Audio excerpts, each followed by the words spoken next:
বস্তু আজি প্ৰচাৰ কৰিছে এইটো কিয় প্ৰচাৰ কৰিবলগীয়া হৈছে ডিগবৈ সমষ্টিৰ মাননীয় বিধায়কে আজি আহি ইয়াত কিয় প্ৰচাৰ কৰিবলগীয়া হৈছে ডিগবৈ সমষ্টিৰ বিধায়কে আজি দিনটো কাইলৈ গাইডলাইন শেষ হৈ গৈছে আজি গাইডলাইনত তেওঁ আহিব নোৱাৰে উত্তৰ দিয়ক কিয় আহিব লাগে আপুনি বিধায়ক হৈ পিনে আপুনি কি কাৰণে আজি দিনটোত আপুনি প্ৰচাৰ কৰিবলৈ বাধ্য হৈছে কওক গাড়ী লৈ লাজ লাগিছে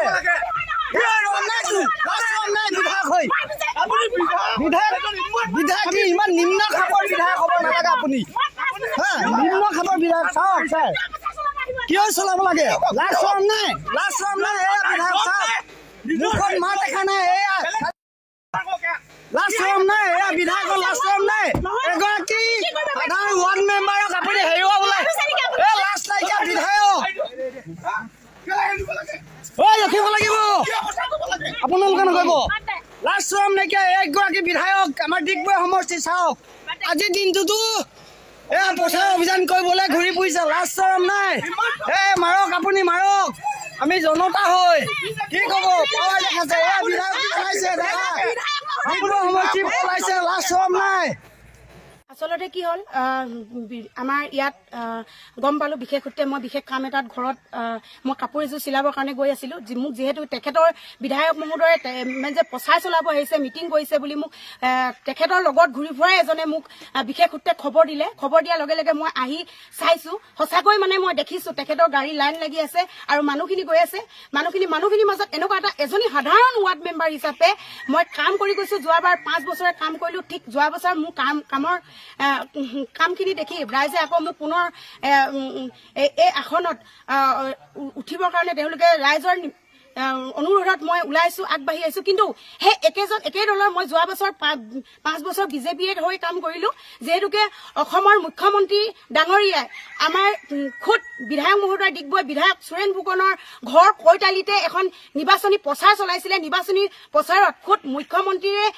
কৰিলে যে এবাৰ ৱাৰ্ড কমিছনাৰ কোনো পাৰ্টি চিম্বল নাথাকে বা পাৰ্টি নহয় তাৰ সত্ত্বেও বিধায়ক মহোদয়ে এজনী মোৰ বিজেপি হয় তেখেত কংগ্ৰেছৰ হয় তেখেত কোনো নিৰ্দলীয় হয় এনেকে কৈ ৰাইজৰ মাজত এই সহজ সৰল মানুহখিনিক বিভ্ৰান্তি সৃষ্টি কৰিবৰ কাৰণে তেওঁ যিহেতুকে নিৰ্বাচনী আয়োগ নিয়ম উলংঘা কৰি আজি ডেটত তেওঁ ৰাতিপুৱা পুৱা ঠিক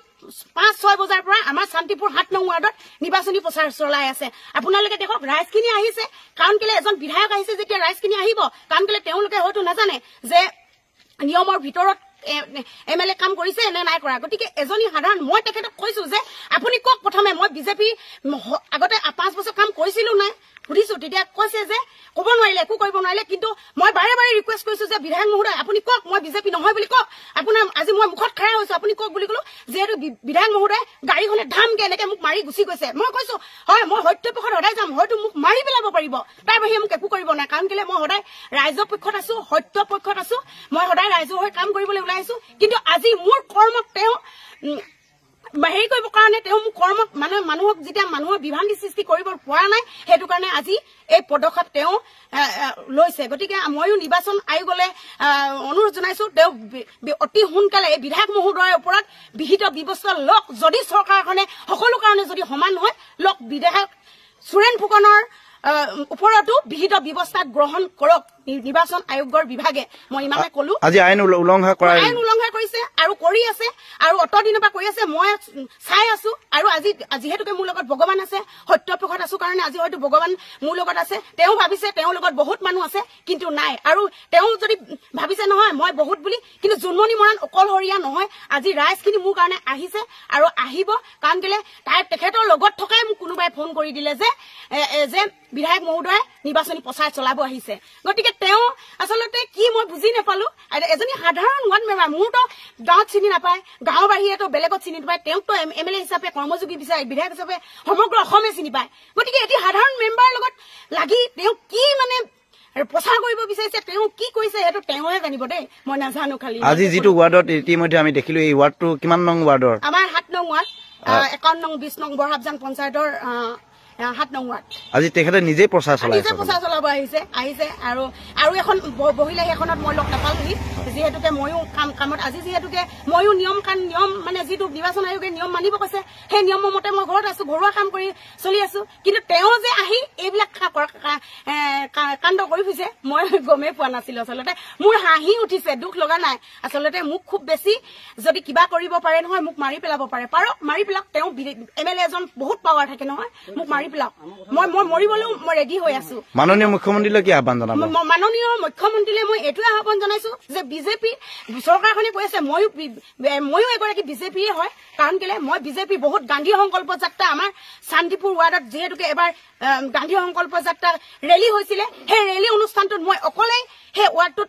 মানে কৰিছিলো তো দেখিছে আগৰ আমাৰ বিজেপি পুৰণা কৰ্মীসকলে দেখিছে মোৰ কৰ্ম গতিকে তেওঁ আচলতে অসৎ পথত যাবলৈ কয় কিন্তু মই অসৎ পথত নাযাওঁ অসৎ পথত নোযোৱাৰ কাৰণে আজি বিধায়ক মহোদয়ে মোৰ ওপৰত মানে এনেকুৱা প্ৰতিশোধ ল'বৰ কাৰণে ৰাজনীতিক প্ৰতিশোধ ল'বৰ কাৰণে ৰাজনীতিক মৃত্যু মানে হেৰি কৰিবৰ কাৰণে হত্যা কৰিবৰ কাৰণে তেওঁ মোৰ ওচৰত মানে এনেকে উঠি পৰি লাগিছে গতিকে অসমৰ মুখ্যমন্ত্ৰী ডাঙৰীয়াক এটাই অনুৰোধ জনাইছো যে